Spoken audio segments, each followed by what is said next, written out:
Ka rere taku manu mai e tōna kōhaki ki Kaitara. Huri atu e taku manu ki te kūhako wariwari. Tai atu ki te marakura. A rere tonu e taku manu ki te pae mauko waipuna karoha. Ka teu e taku manu ki te pāhara keke o tū te kaka hikora ki pōhatu. Koinei te whareke tūpuna o kōkorāra ta whānui a. Ko tū te huerewa, tō mātou nei whare tūpuna.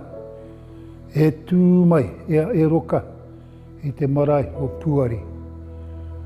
E raro nei, o mana kuia, o kaka nui, o te ūpoko ini tiwai, o te heru o kahukura, o te ahu pātiki hoki. Kokorāra te awa e rere ana ki te whānui a. Te ara whānui o makafua tumo ana, ko makafu te waka. Ko kāti hui kai te hapu e peri tonu ki te mano o te whenua. Nō reira, tihe i maui ora.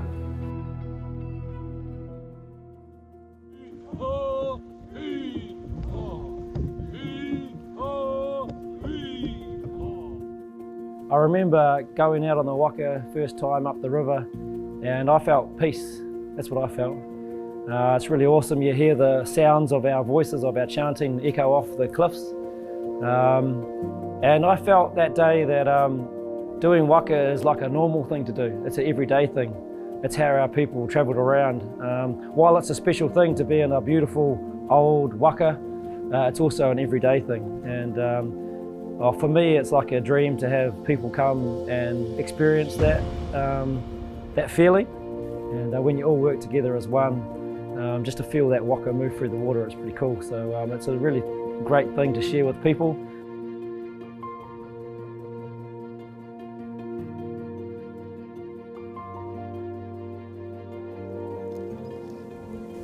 It's like the Okains Bay occasion, it's just grown.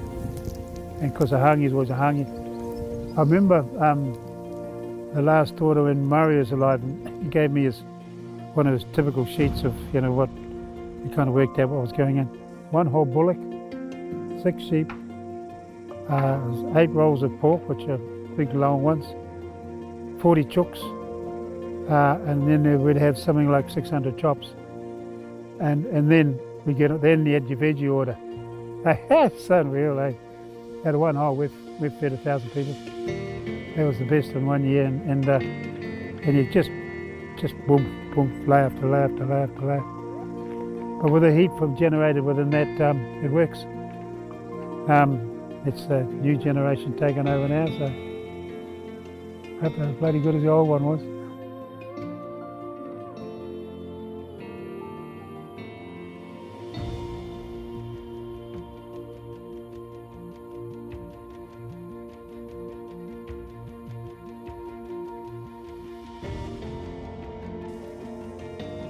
Back in those days, it was basically myself and Tim Manawatu, and we started off dual representation on the Okains Bay Reserve Board in the museum. Had dealings indirectly with Murray Thacker, and of course, being Murray, it was always interesting. Never knew quite where you were, and it was because of his efforts that we have the museum today. He was that kind of individual that takes something by the horns and just go with it, run with it. Yeah, I'm Nigel Hampton, and I'm the chair of the Okains Bay Māori and Colonial Museum Trust Board. We have been able to employ professional help, and that comes with a cost, and that's another reason why funding is needed for a museum like this. But we have been able to start allowing the objects to tell the stories that they've always wanted to tell. They have been sitting crowded in glass cases, uncomfortably crowded, and I'm sure so uncomfortable they can't even talk to themselves, let alone talk to a stranger looking at them. Whereas now, with proper care, with proper setting out, and with proper narrative around them, they can tell stories. My name is Ian Day, and I am the manager here at the Okains Bay Museum. Apart from the overall management of the place, its day-to-day running, I also have to oversee the curating and the care of the exhibitions here. I have worked in museums all over New Zealand and Australia, and I think in all honesty I would have to rate this collection in the top 5, and especially our collection of Māori artefacts, or as we prefer to call them, taonga Māori. Our taonga Māori collection numbers just under 4,000 pieces. Large number of pieces here that are in their own way extremely rare. So by way of example, we have a tānako waistcoat. One of the reasons why it's so special is because you can count on 2 hands the numbers of these waistcoats in existence right around New Zealand.